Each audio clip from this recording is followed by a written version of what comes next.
So before you even go to the store to pick out the helmet, you want to make sure that you have the inches or the centimeters for your child's head. You don't want to go in the store and say, oh, well, they're between the ages of 3 and 5. That's the helmet that I buy. It's not necessarily how it works, so you always want to have inches or centimeters before you even go to the store.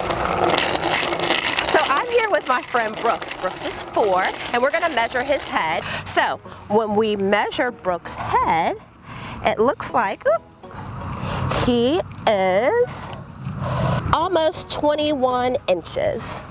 So now we've headed to the store, and as we said before, Brooks is 4, measuring at 21 inches. This helmet is 5 to 8, but this is the helmet that would fit him correctly. So now that we've got the proper size helmet, we're going to talk about putting it on Brooks' head properly. So first thing we're going to do is just place it down on his head. And when he looks up, he should be able to see the helmet. We never want the helmet to be too far forward to where it's kind of covering his forehead. That means that the back is unprotected. We never want it too far backwards because then the front of his head is unprotected. I know.